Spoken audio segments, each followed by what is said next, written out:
Amén y gracias a Dios. Muchas gracias, Estefanía, por encargarte de la oración.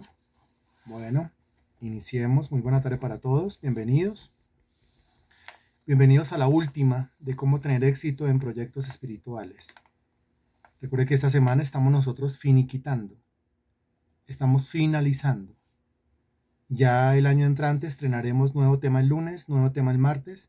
Seguiremos con los mismos temas el jueves hasta que lo terminemos y con el mismo tema el viernes hasta que lo terminemos. Pero por ahora estamos terminando el estudio del lunes, el estudio del martes y nos disponemos entonces para sacar conclusiones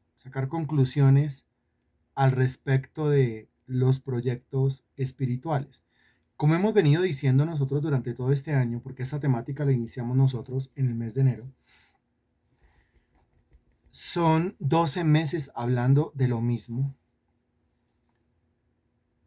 Dios nos creó inicialmente, principalmente, para entregarnos en las manos, en administración, en gerencia, un proyecto de carácter espiritual. Los proyectos de carácter espiritual son superiores a los proyectos de carácter material, ya que es lo que no se ve lo que termina creando lo que sí se ve. Eso lo enseña Hebreos capítulo 11, versículo 3. Búsquelo por favor. Me avisa cuando ya haya llegado allá. Hebreos capítulo 11, versículo 3. Aquí como es una conclusión lo que vamos a hacer durante estos minutos de aquí hasta las 7.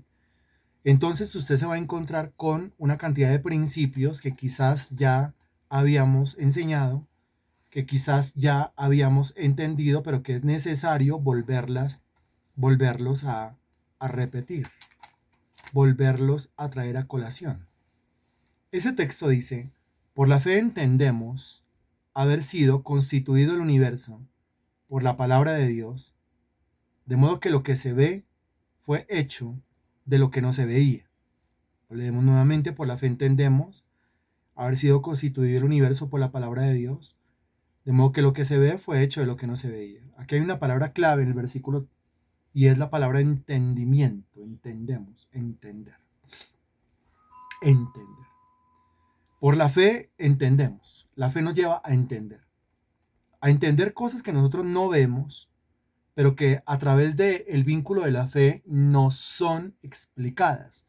De otra manera, si no fuera a través de la fe, si no fuera por la fe, nosotros no lograríamos entender, no lograríamos comprender estas grandes verdades que tienen que ver con la creación. Este versículo 3 en la Reina Valera utiliza la palabra constitución.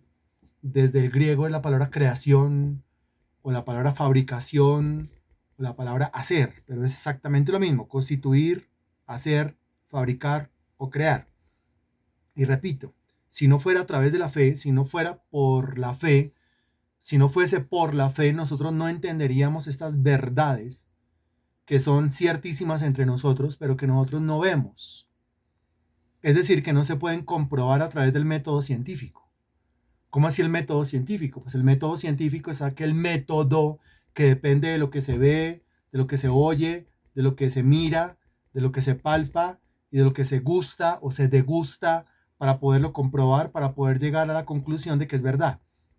No, pues la fe hace parte de un método que está por encima del método científico, porque la fe está por encima de los sentidos.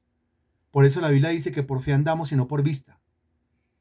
El que anda por vista, pues todo lo quiere comprobar a través del método científico. El que anda por la fe, pues todo lo quiere comprobar, todo lo entiende, todo lo sabe a través de un método que es superior, muy arriba del método científico. El hombre natural se mueve por medio del método científico. Mientras que el hombre espiritual no niega el método científico, pero sabe que hay unas verdades que están por encima del método científico, que el método científico no puede de ninguna manera explicar, como por ejemplo la existencia de lo espiritual. ¿Cómo el método científico va a poder explicar la existencia de lo espiritual si lo espiritual es invisible? Y el método científico depende de lo que ve. Por eso el método científico siempre va a negar lo que no ve. Por eso el método científico siempre va a negar el campo espiritual. Por eso el método científico siempre va a negar la existencia de los seres espirituales. El método científico siempre va a negar la existencia del espíritu del hombre porque no lo puede ver. El método científico siempre va a negar la existencia de los ángeles porque son espíritus y no los puede ver. El método científico siempre va a negar la existencia de los demonios porque son espíritus y no los puede ver. Va a negar la existencia del diablo porque es un espíritu y no lo puede ver. Y el método científico siempre va a negar la existencia de Dios porque Dios es espíritu, Juan 4:24, y no lo puede ver. Si no lo puede ver, pues entonces llega a la conclusión de que no existe. Ese es el método científico. Con respecto a esto, sin perder lo que está usted leyendo en la carta a los Hebreos, vaya ahora, por favor, a 2 de Timoteo. Estoy yendo a 2 de Timoteo.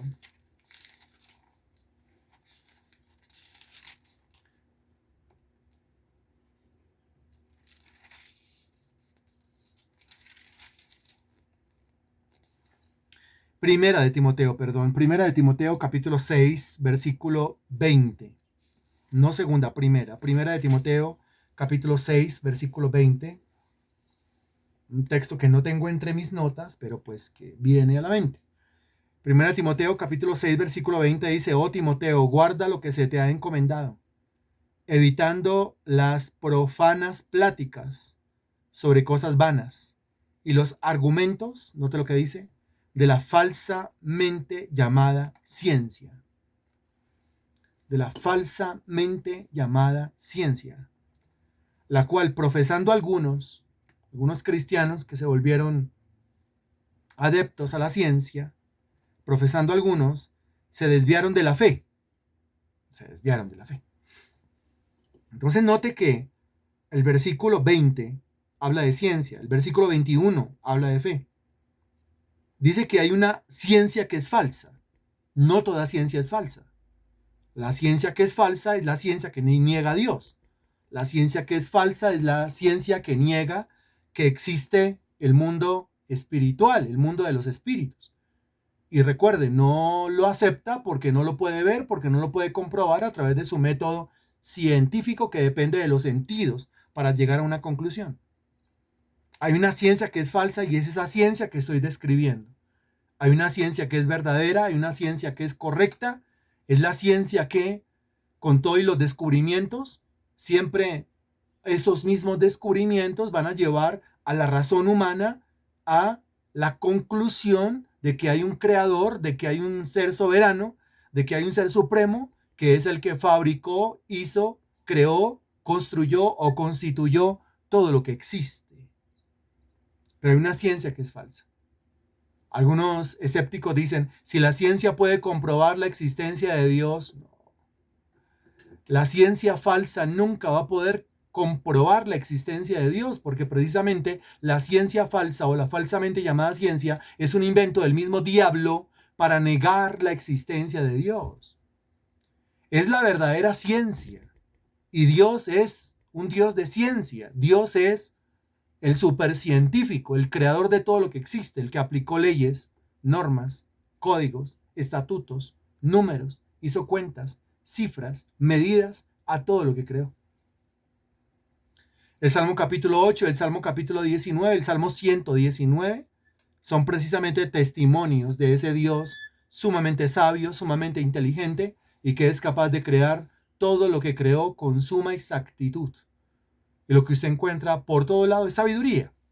Y lo que encuentra por todo lado es matemática. Lo que encuentra por todo lado es cálculo. Lo que encuentra por todo lado es medidas. Lo que encuentra por todo lado es física. Lo que encuentra por todo lado es química. Lo que encuentra por todo lado son leyes aplicadas de una manera inteligente. Que nadie llame a Dios un pseudocientífico o que nadie llame a Dios como si estuviera en contra de la ciencia, porque Dios tuvo que aplicar ciencia, hacer uso de la ciencia para crear lo que creó. Él es el científico de los científicos. Solamente que hay una ciencia bastarda que no le llega ni a los tobillos a la ciencia de Dios, que se las da de ciencia y algunos que profesan esa ciencia profesando ser sabios, se hicieron necios y sus corazones se envanecieron y se convirtieron en escépticos y se las dan de ateos. Pero el que verdaderamente profesa la verdadera ciencia siempre va a llegar a la conclusión de la existencia de un Dios, y no solamente la existencia de un Dios, sino de un Dios creador. Vuelvo al texto anterior. Por la fe entendemos haber sido constituido el universo por la palabra de Dios. La palabra de Dios. Esa palabra de la cual se habla en el Evangelio según San Juan, capítulo 1, versículo 1. Juan, capítulo 1, versículo 1. La Reina Valera lo dice: en el principio era el verbo, y el verbo era con Dios, y el verbo era Dios. Versículo 2, este era en el principio con Dios. Versículo 3, todas las cosas por él fueron hechas, y sin él nada de lo que ha sido hecho fue hecho. Eso dice la Reina Valera 1960. A mí personalmente me agrada más como lo dice la Reina Valera contemporánea. ¿Qué dice la Reina Valera contemporánea? Dice lo siguiente: en el principio ya existía la palabra estaba con Dios, y Dios mismo era la palabra estaba en el principio con Dios. Este versículo 3 es poderoso. En la Reina Valera 1960 quizás no tanto, porque la Reina Valera 1960 dice en el versículo 3, todas las cosas por él fueron hechas, y sin él nada de lo que ha sido hecho fue hecho. Pero esta versión contemporánea dice, por ella, es decir, por la palabra, en femenino, la palabra, por ella, por la palabra fueron hechas todas las cosas.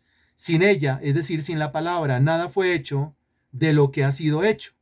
Después dice, en ella, o sea, en la palabra estaba la vida, y la vida era la luz de la humanidad. O sea que toda la creación se le atribuye al poder creador que Dios tiene. ¿En dónde? En su palabra, como usted se puede dar cuenta. En la nueva versión, no, en la Reina Valera contemporánea, pero también en la Reina Valera 1960. Solamente que allí aparece la traducción de logos, que es el griego original, como la palabra verbo, y quizá para alguno verbo como que no signifique mucho. Pero logos no solamente significa verbo, significa también palabra. Los traductores de la Reina Valera 1960 pues hicieron uso de la primera traducción de logos, que es verbo. Pero una traducción más a nosotros, más al español que se habla aquí en este país, pues no sería verbo, sino sería palabra. ¿Sabe manejar bien el verbo o sabe manejar bien la palabra? ¿Cuál de las dos se entiende mejor? Lógicamente, cuando se menciona la palabra, no cuando se menciona el verbo. El verbo es un término que pertenece al español antiguo. Y como la Reina Valera 1960, recuerde que es Casiodoro de Reina, Cipriano de Valera, los que hicieron la traducción, la primera traducción al español. Esa primera traducción se llamó la Biblia del Oso, llamada, si usted ya sabe, porque tiene un oso con una caneca de miel, la cual está lamiendo. Entonces esa Biblia no fue conocida por la traducción que hicieron Casiodoro de Reina o la revisión que hizo Cipriano de Valera, sino por el dibujito que tenía en la portada. Por eso se conoce como la Biblia del Oso. Si usted consigue la Biblia del Oso, va a encontrar un español hermoso, un español romántico, pero un español demasiado enredado para el entendimiento de las personas de este siglo. Demasiado enredado, muy bonito, sí, muy romántico, sí, muy decorado, sí, muy empapelado y muy con moñitos, sí, pero muy difícil de entender para estas generaciones que van apareciendo en nuestros días. Quizá no estoy hablando de mí, yo ya pertenezco a una generación grande, pero sí las generaciones de muchachos y de adolescentes que quieran entender la Biblia, pues muy seguramente la Biblia del Oso no será la opción más adecuada. La Reina Valera 1960 sigue siendo una opción maravillosa. Sin embargo, hay algunos términos, como por ejemplo el que estábamos hablando en cuestión, el término verbo, la palabra verbo, pues que un muchacho, un adolescente como que no lo entendería muy bien. Pero si le explicamos que es que verbo es una traducción de logos y hay otra traducción de logos que es palabra, entonces lo va a poder entender mejor, porque leerá en el principio era la palabra y la palabra era con Dios y la palabra era Dios. La palabra era en el principio con Dios y todas las cosas fueron hechas por medio de la palabra y sin la palabra nada de lo que ha sido hecho fue hecho más claro o más enredado. ¿Qué dice usted?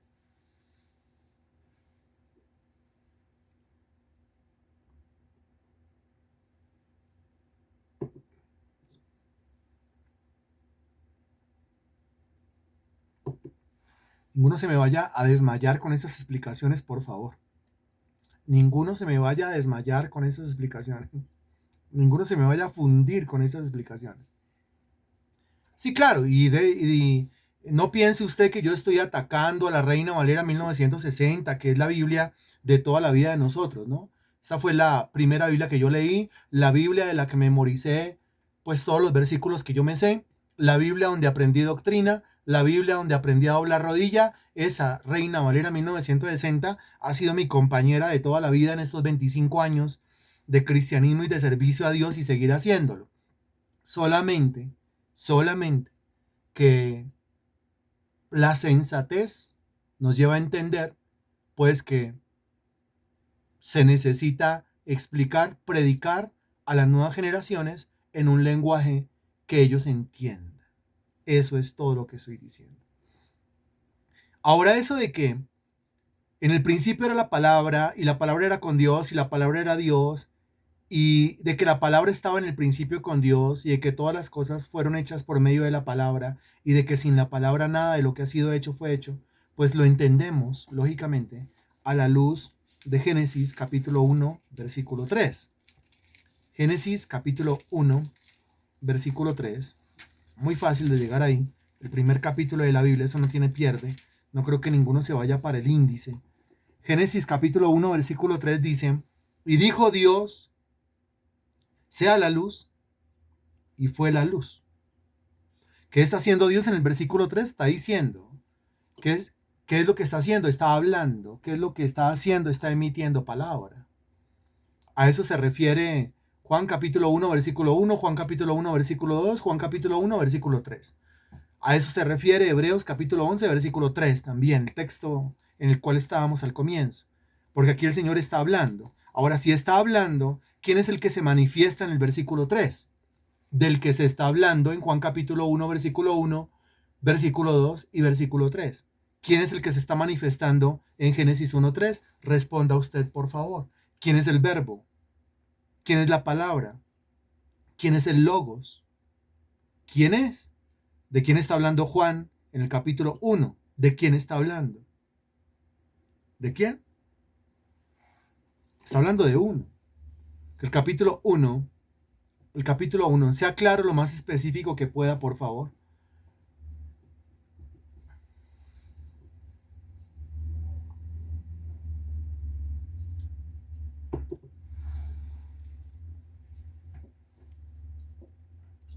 Por supuesto que está hablando de Jesucristo. Muy bien los que respondieron Jesucristo.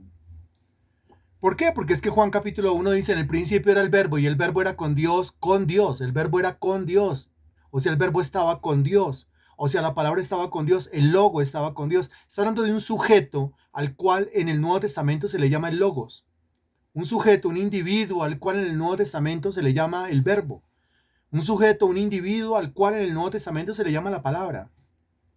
Dice que estaba con Dios, estaba con Dios. Ahí la mención de Dios se refiere al Padre. No que Jesucristo no sea Dios, sino que para distinguir al uno del otro, pues entonces al Padre se le llama Dios y al Hijo se le llama Verbo, pero está hablando es de Jesucristo. Es más, Juan capítulo 1 es el famoso capítulo que habla de la preexistencia de Cristo. Y no solamente habla de la preexistencia de Cristo, sino que habla de la preencarnación de Cristo, ya que estamos en época de Navidad. ¿Cómo así la preexistencia de Cristo? Pues que Cristo existía desde antes de la creación. Y la preencarnación, pues ¿qué estaba haciendo Cristo antes de ser encarnado? De eso habla Juan capítulo 1. Bueno, esto es teología, esto es cristología, esto es una materia de la teología sistemática. ¿Qué está haciendo el Señor en Génesis capítulo 1, versículo 3? Hablando.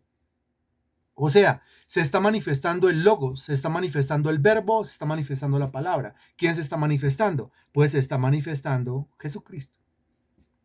En el versículo 2 de Génesis capítulo 1 se manifestó el Espíritu de Dios, ahí está mencionado. Y en Génesis capítulo 1, versículo 1 se mencionó Dios, es decir, el Padre. Génesis capítulo 1, versículo 1, el Padre. Génesis capítulo 1, versículo 2, el Espíritu Santo. Génesis capítulo 1, versículo 3, el Logos, el Verbo o la Palabra o Cristo, que son exactamente el mismo. O sea que lo que dice Juan capítulo 1, regresando, ninguno se me enrede, por favor, porque es que esto, por más que parezca complicado, no es sino el A, B, C de la doctrina de Cristo. O sea, esto créame que es un coquito. Sí, la cartilla es a coquito, la cartilla es a Nacho escribe. Esto en cuanto a teología. Así que ninguno se me enrede con esta explicación. Volvemos a Juan capítulo 1. Entonces dice, en el principio era el verbo. ¿Sí? ¿Quién era el verbo? Cristo, en el principio era la palabra. Ah, entonces ¿quién se manifestó en Génesis 1:3 cuando dice, y dijo Dios sea la luz? Pues si Dios está hablando, es el logos, es el verbo, es la palabra, o sea, es Cristo. ¿Quién lo está entendiendo?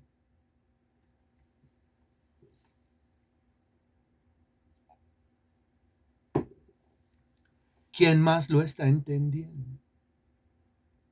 Ok. Por eso es que otro versículo, mire, yo no he podido entrar al bosquejo y si no logro entrar al bosquejo, pues no hay problema. Por eso dice el mismo Evangelio según San Juan, capítulo 15. Juan capítulo 15, versículo 7. Juan capítulo 15, versículo 7. Me avisa, por favor.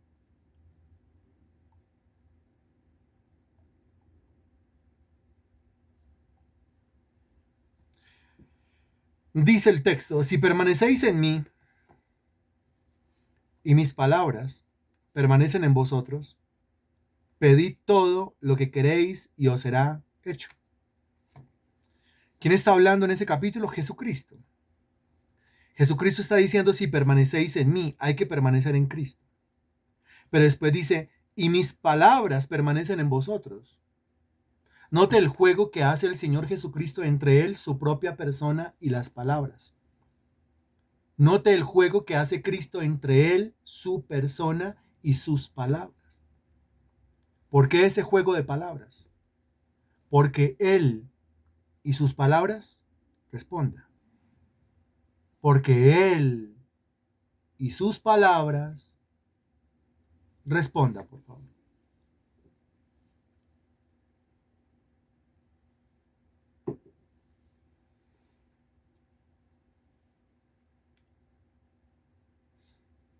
Porque Él y sus palabras, yo creo que a esas alturas, si usted me está prestando atención, Hebreos capítulo 11, versículo 3, Juan capítulo 1, versículos 1, 2 y 3, Génesis capítulo 1, versículos 1, 2 y 3, Juan capítulo 15, versículo 7, llegamos ahí, porque Él y sus palabras son lo mismo, son el mismo, son el mismo.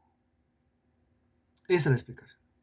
Él y sus palabras son el mismo. Él y sus palabras son el mismo. Uy, viene otro texto, espérese. Bueno, hoy el Señor decidió que era así. Entonces, como es así, pues yo tengo que tener una flexibilidad impresionante para esto. Muy bien. Romanos capítulo 10, versículo 6. Ya llegué. Romanos 10, 6. Soy impresionante. Estoy acostumbrado a que sea por momentos de la clase, por momentos de la explicación en donde viene como la dirección, pero pues no toda la clase. Sin embargo, hagámoslo. Romanos capítulo 10, versículo 6. Ya, dice, pero la justicia que es por la fe dice así. No digas en tu corazón quién subirá al cielo. Esto es para traer abajo a Cristo. O quién descenderá al abismo. Esto es para hacer subir a Cristo de entre los muertos. Está hablando de la fe, note, está hablando de la fe. Versículo 6, la justicia que es por la fe. Es decir, bueno, yo voy a creer en Él, pero ¿cómo hago para tener al objeto de mi fe, es decir, a Cristo aquí al frente mío para yo poder creer en Él? Entonces el versículo 6 habla de unos que dicen, bueno, Cristo está en el cielo. Entonces lo que nos va a tocar es subir al cielo, bajar a Cristo del cielo, tenerlo delante de mí, ya tendría yo el objeto de mi fe delante de mí y yo podría creer en Él. Ese es un caso. Ahora el versículo 7 habla de unos que creen que Cristo no está en el cielo, sino que Cristo, cuando murió y fue a las partes más bajas de la tierra, se quedó en las partes más bajas de la tierra. Quiere decir que no resucitó. Entonces él dice, bueno, si la salvación es por creer en Cristo, entonces yo necesito tener al objeto de mi fe aquí al frente delante mío. Entonces en ese caso me tocaría descender al abismo, hacer subir a Cristo. Si lo hago subir, tendría al objeto de mi fe aquí delante y yo podría creer en él. El apóstol Pablo pasa a decir, está equivocado el que cree que tiene que bajar a Cristo o subir a Cristo o tener a Cristo en persona ahí al frente como el objeto de su fe para poder creer en él. El versículo 8 lo explica, más que dice, cerca de ti está la palabra. ¿Pero qué tiene que ver la palabra? O sea, el versículo 6 habló de Cristo, ¿no es cierto? Ahí aparece la palabra Cristo, aparece la mención de Cristo. El versículo 7 aparece la palabra Cristo, aparece la mención de Cristo.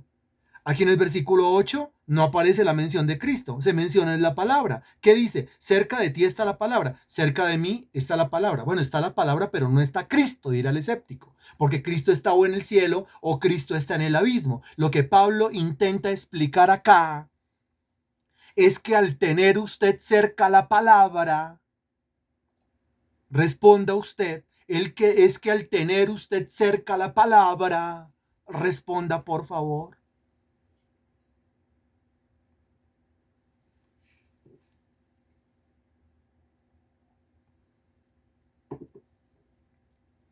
Al tener cerca la palabra, usted tiene cerca al Señor Jesucristo. Esa es la respuesta correcta. Muy bien. Muy bien. Cuando usted está cerca de la palabra, usted está cerca de Cristo. Cuando la palabra está cerca de usted, Cristo está cerca de usted. Cuando usted tiene comunión con la palabra, usted tiene comunión con Cristo. Cuando la palabra penetra su vida hasta a partir del alma y el espíritu, las coyunturas y los tuétanos y discierne los pensamientos y las intenciones del corazón, Hebreos 4:12, es el mismo Cristo penetrando, entrando a lo profundo de su vida. Dice, muy cerca de ti está la palabra, en tu boca y en tu corazón. Claro, ¿dónde tiene que estar la palabra? Pues la palabra tiene que estar adentro, o sea, en el corazón, en la mente, y la palabra tiene que estar en la boca.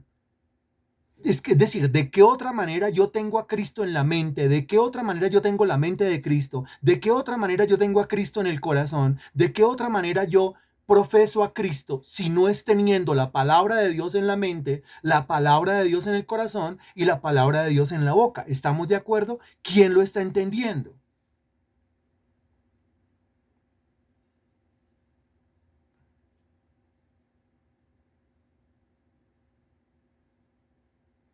Ok, de manera que así como Cristo dijo que Él y su palabra eran uno solo, Juan 15:7, Juan el apóstol dijo que Cristo y la palabra eran uno solo, Juan capítulo 1 versículos 1, 2 y 3. El apóstol Pablo dijo que Cristo y la palabra eran uno solo, Romanos capítulo 10 versículos 6, 7 y 8.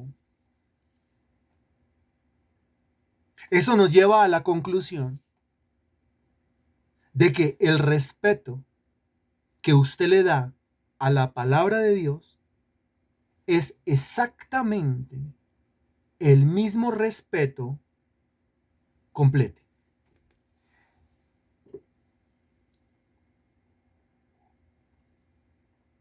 El respeto que usted, que yo le doy a la palabra de Dios es exactamente el mismo respeto que yo le doy al Señor Jesucristo. Ok.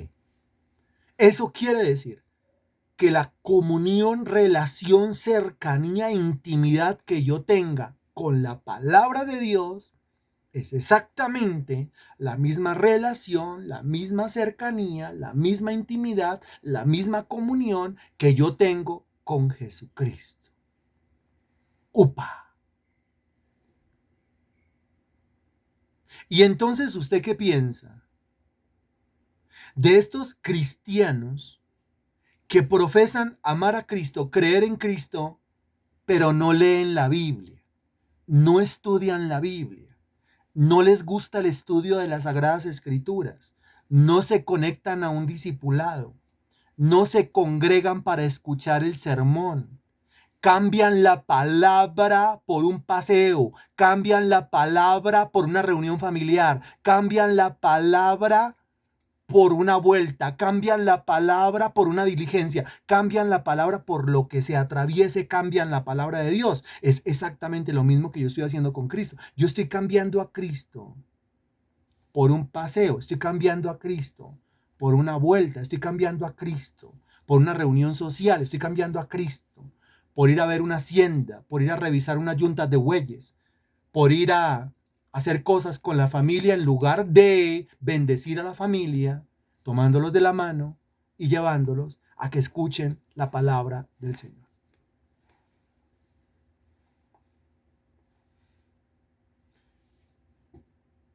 Dice, hay una pregunta, perdón, pregunto, ¿el creador es el Padre, el Hijo el Salvador y el Espíritu Santo el intercesor? No. La Biblia le atribuye la creación al Padre, le atribuye la creación al Hijo y le atribuye la creación al Espíritu Santo. El Padre creó, todas las cosas por Él fueron creadas. El Hijo creó, sin Él nada de lo que ha sido hecho fue hecho. Juan capítulo 1, versículo 3. El Espíritu Santo creó, su Espíritu adornó los cielos, su mano creó la serpiente tortuosa, nos dice el libro de Job. Aquí lo que podemos decir nosotros es que las tres personas de la creación participan en el acto creador, las tres personas de la creación participan en el acto salvador, porque con respecto a la salvación tendremos que decir lo siguiente. La salvación inicia desde el mismo momento del conocimiento del Padre, pasando por la predestinación. El que escogió para salvación desde antes de la fundación del mundo fue el Padre. Cristo vino y murió en la cruz asegurando la salvación de los escogidos. Pero es el Espíritu Santo el que aplica eficazmente la redención a cada uno de los escogidos, que son los mismos por aquellos que son los mismos por los que Cristo murió en la cruz del Calvario. Y cuando hablamos de la intercesión, pues tendríamos que hablar de exactamente lo mismo. Las tres personas de la Trinidad participan en el acto intercesor. El Padre es intercesor, el Hijo es intercesor y el Espíritu es intercesor. Ahora, dependiendo del punto desde donde se vea, pues el Padre es el juez de toda la tierra, como lo diría el libro de Génesis en la intercesión de Abraham. El Cristo está a la diestra del Padre intercediendo por mí, como le enseña Romanos capítulo 8. Y el Espíritu Santo también intercede, pero intercede a través de mí, usándome a mí como una herramienta. O sea que los tres participan en el acto intercesor, los tres participan en el acto salvador y los tres participan en el acto creador. Tenemos que tener nosotros mucho cuidado, porque cuando encontramos en la Biblia la palabra Dios, todo el mundo se imagina que está hablando del Padre. O sea que solamente el Padre es Dios. Por eso hay muchos cristianos que andan confundidos. Entonces ellos dicen, es que el Padre es Dios y Jesucristo y el Espíritu Santo. Un cristiano se atrevió a decirme a mí alguna vez, no, es que yo creo que Jesucristo no es Dios y el Espíritu Santo tampoco es Dios. Dios es el Padre, no Jesucristo y no el Espíritu Santo. Entonces esta persona acaba de negar la doctrina de la Trinidad, que enseña que Dios es tres personas distintas y un solo Dios verdadero. ¿Qué enseña esta doctrina? Lo que enseña es que el Padre es Dios, el Hijo es Dios y el Espíritu Santo es Dios. Lo que enseña es que el Padre es tan Dios como el Hijo y tan Dios como el Espíritu Santo. Lo que enseña es que el Hijo es tan Dios como el Padre y tan Dios como el Espíritu Santo. Lo que enseña es que el Espíritu Santo es tan Dios como el Padre y tan Dios como el Hijo. Pero al mismo tiempo lo que enseña esta doctrina es que el Padre no es el Hijo, el Padre no es el Espíritu Santo, el Hijo no es el Padre, el Hijo no es el Espíritu Santo no es el Padre y el Espíritu Santo no es el Hijo. Amén.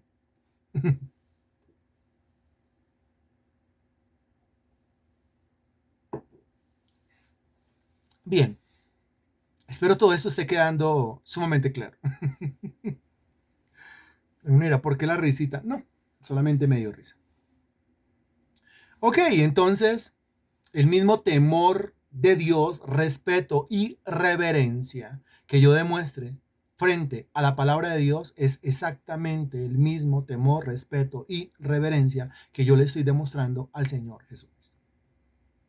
Entonces mire que algunos dicen, pero es que Cristo está a la diestra del Padre. Sí, en una forma espiritual está a la diestra del Padre, pero en otra forma está aquí conmigo, siempre conmigo. Es que pongas a pensar, mire, el Señor Jesucristo dijo lo siguiente, otro texto, no lo tengo aquí en el cuaderno, Mateo capítulo 28. Búsquelo, por favor. Mateo capítulo 28, versículo 20. Mateo 28, 20.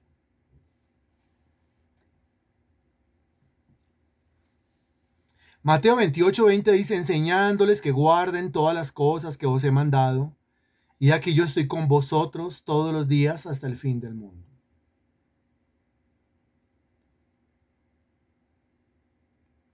Yo, está hablando Jesucristo, dice, estoy con vosotros, o sea, cerca, aquí conmigo, aquí, permanentemente.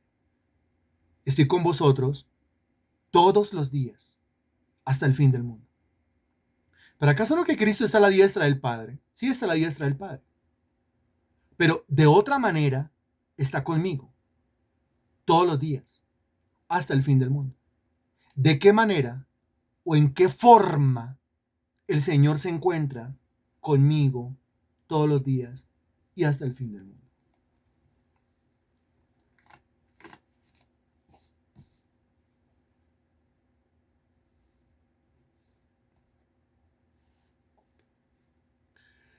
En forma de palabra, en forma de palabra, en forma de palabra.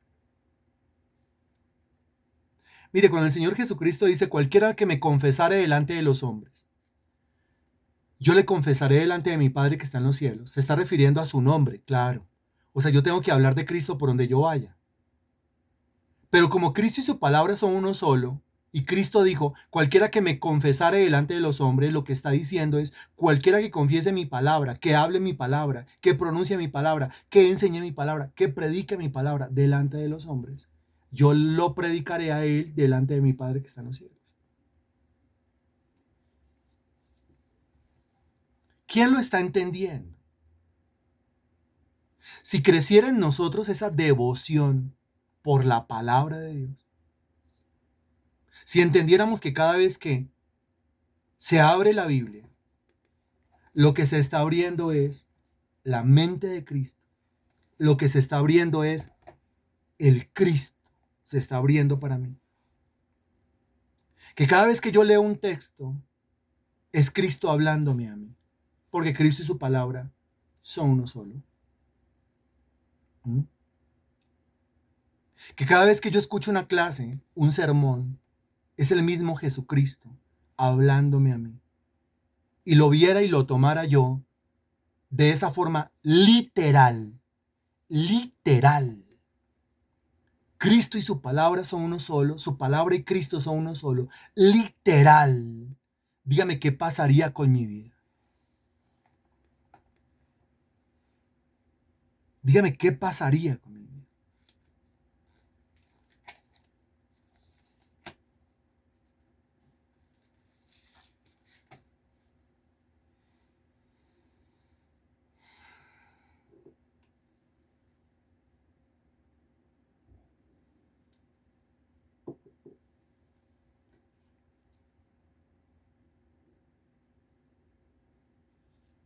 ¿Qué pasaría?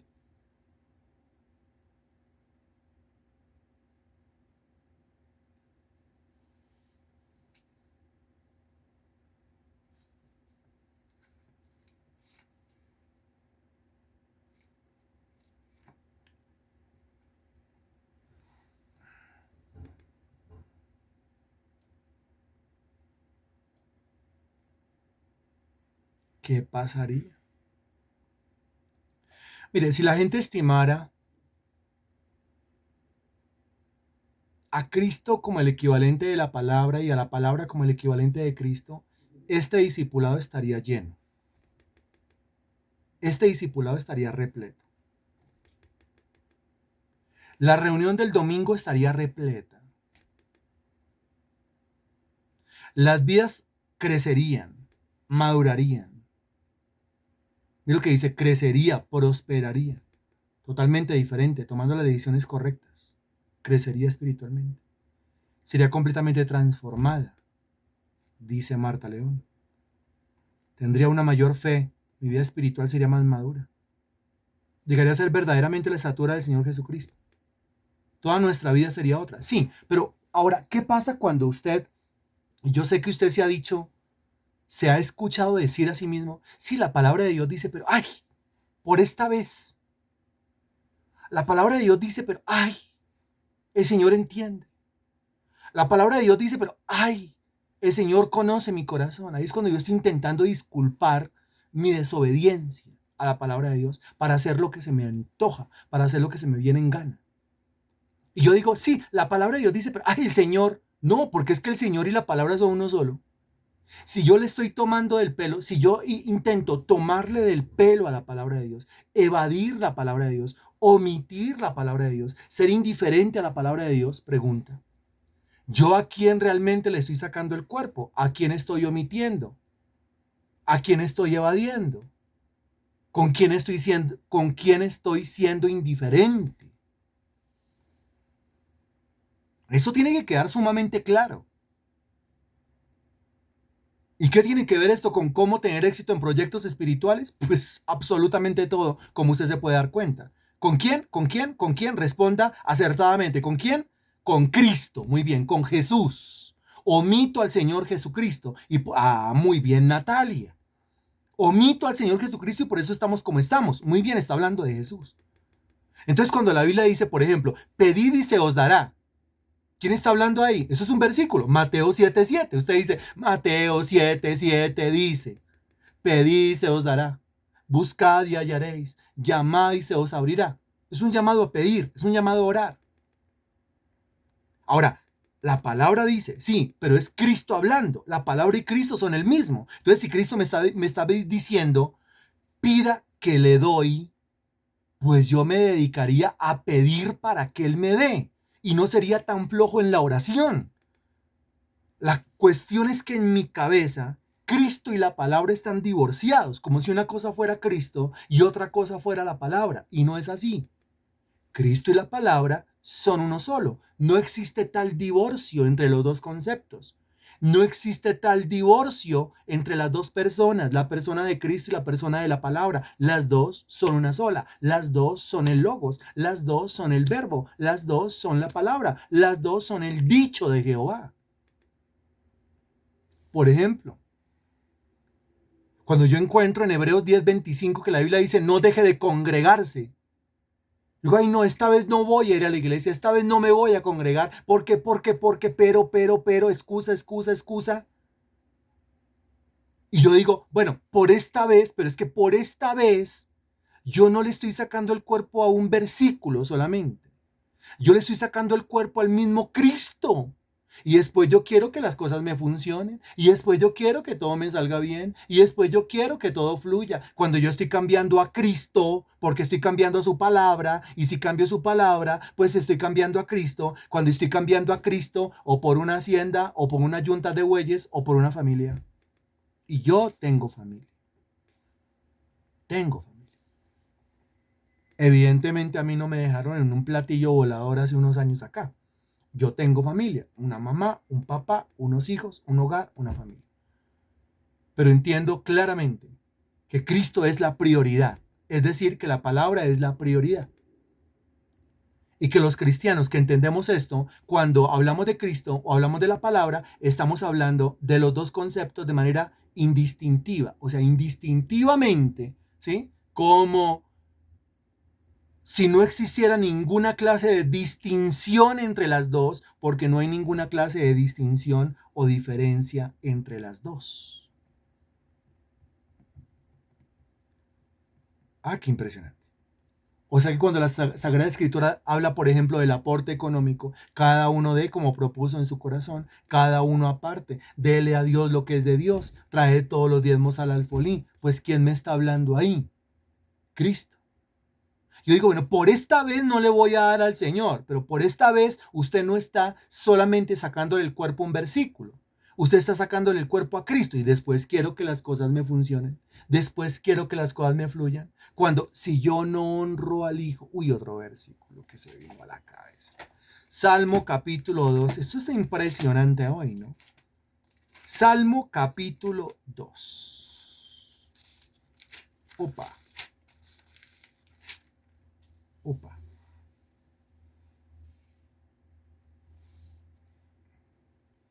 Salmo capítulo 2, versículo 12.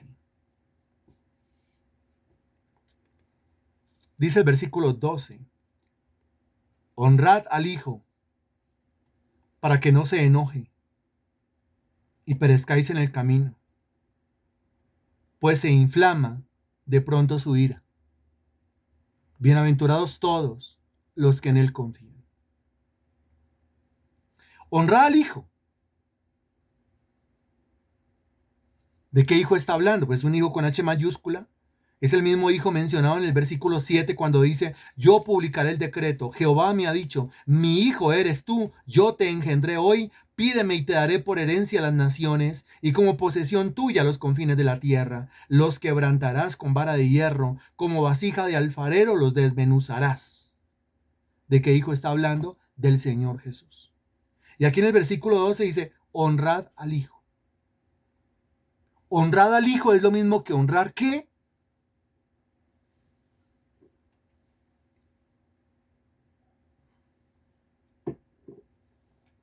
Su palabra. Y toda nuestra prosperidad depende de esa manera como nosotros honramos al Hijo. Es decir, que toda nuestra prosperidad depende de esa manera como nosotros honramos su palabra. Hablando de cómo tener éxito en proyectos espirituales, pues eso quiere decir que todo nuestro éxito depende de esa manera como nosotros honramos al Hijo. O sea, que todo nuestro éxito depende de esa manera como nosotros honramos su palabra. Aquí cuando dice el Salmo 2:12, honrad al Hijo, es lo mismo que si dijera, honrad su palabra. Honrad al Hijo para que no se enoje, honre la palabra para que no se enoje y perezcáis en el camino, pues se inflama de pronto su ira. Y mire cómo termina el versículo diciendo, bienaventurados todos los que en él confían, pero como es el logos, bienaventurados todos los que en ella confían, porque Cristo es tanto él como ella. Es él por la encarnación, es ella por ser el logos, por ser la palabra, por ser el dicho de Jehová. ¿Cómo vamos con esa explicación hasta el momento?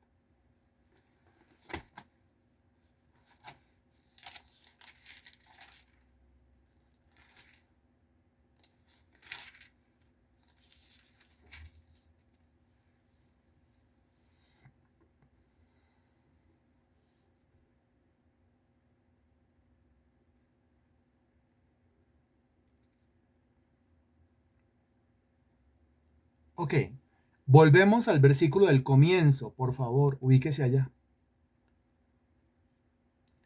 Y leemos, por la fe entendemos haber sido constituido el universo por la palabra de Dios.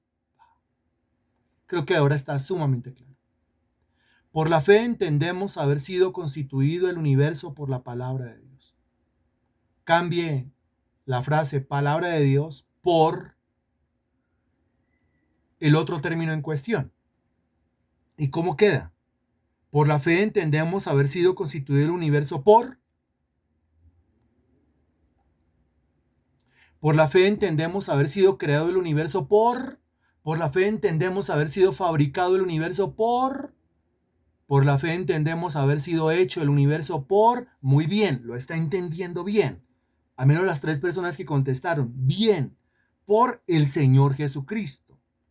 Por la fe entendemos haber sido constituido el universo por la palabra de Dios o por la fe entendemos que el universo fue hecho por Cristo. De modo que lo que se ve, ¿qué es lo que se ve? ¿Qué es lo que se ve? Según el versículo.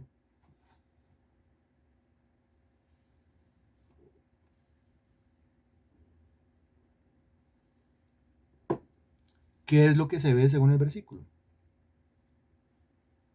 Lo que se ve es, ahí dice, encuentre la palabra. ¿Qué es lo que se ve?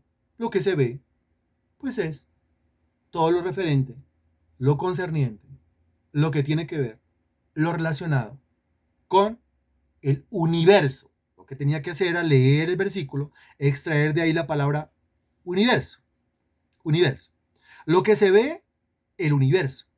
Pero lo que se ve, o sea, el universo, fue hecho hecho y constituido es lo mismo, dése cuenta. Fue hecho de lo que no se veía. O fue hecho, aquí habla de lo que no se veía porque está hablando de la palabra. Si estuviera hablando de Cristo, no diría de lo que no se veía, sino que estaría diciendo, fue hecho por aquel que no se veía. O fue hecho por aquel que es invisible. O fue hecho por aquel que es espíritu. O sea, ¿de quién está hablando? Ahí tiene usted que volver a repetir.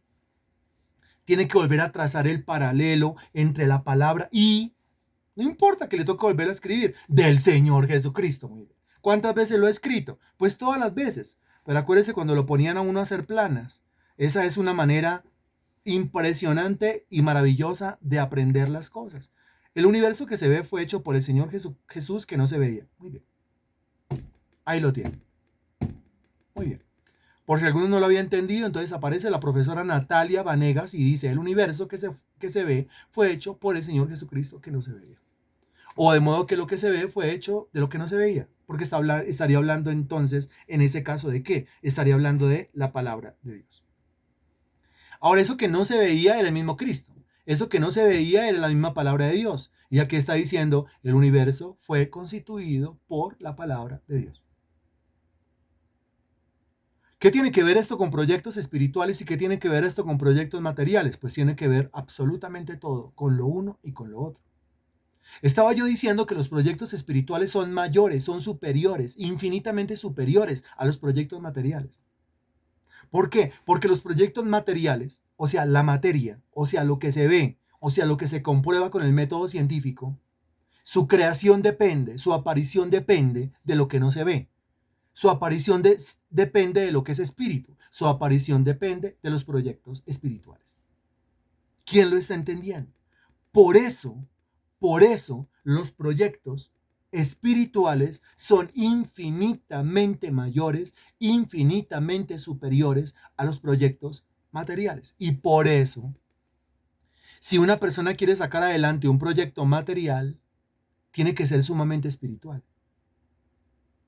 ¿Quién lo está entendiendo? Si una persona quiere sacar adelante un proyecto material, tiene que ser sumamente espiritual. Tiene que estar metido en el ámbito del espíritu. Porque es en el ámbito del espíritu donde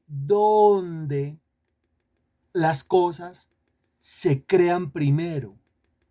Y al crearlas primero en el ámbito espiritual, terminan después creándose en el ámbito material.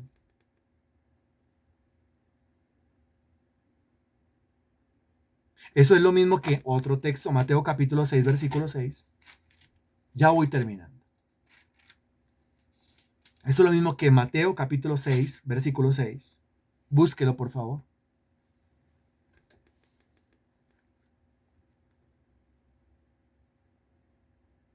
Si no estoy, sí, claro, si no soy espiritual no tendré nada material. Pero es que algunos dicen, no, primero lo material y después cuando me quede tiempo me ocupo de las cosas espirituales. Eso es un necio absurdo, que no entiende que lo material depende de lo espiritual. Es que así funciona.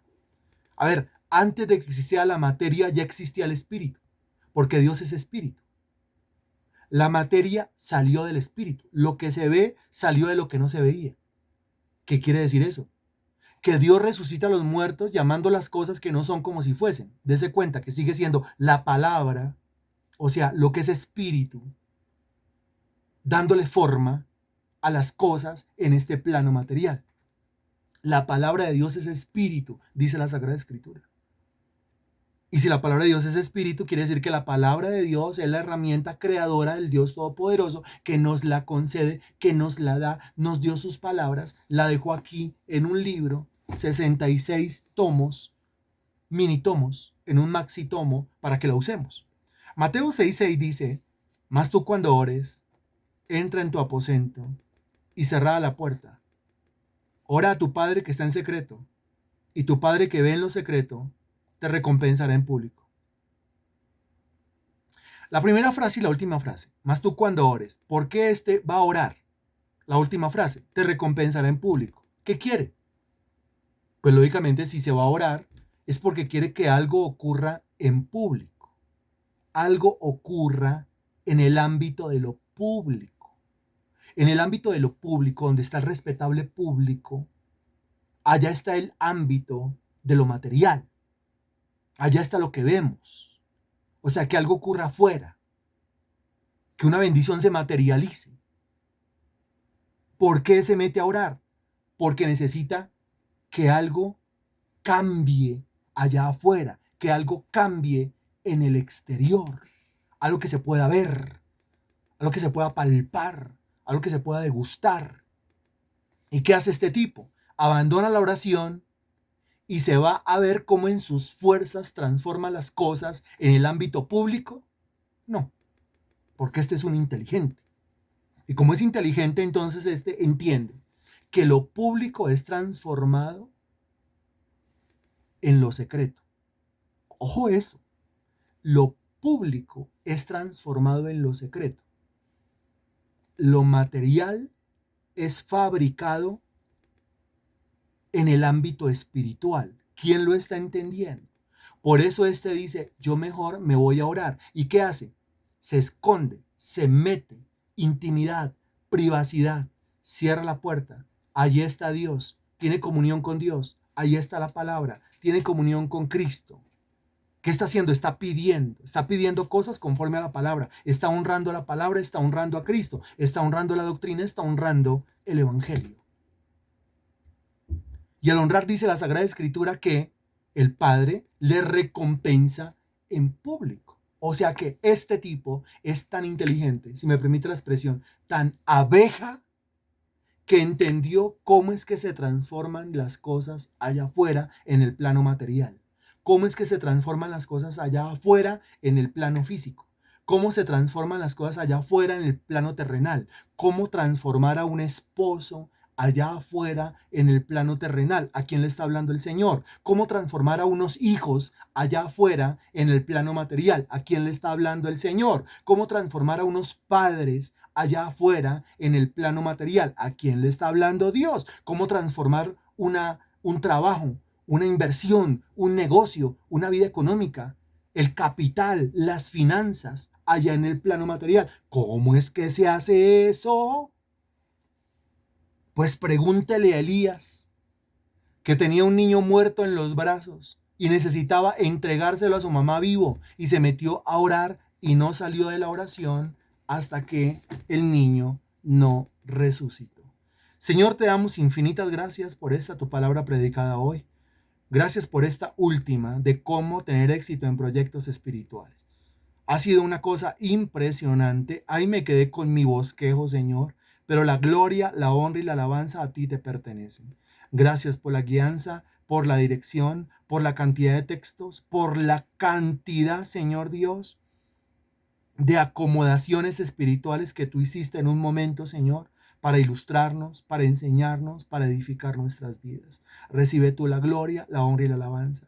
Gracias por todos estos 12 meses de cómo tener éxito en proyectos materiales, y gracias por estos 12 meses de cómo tener éxito en proyectos espirituales.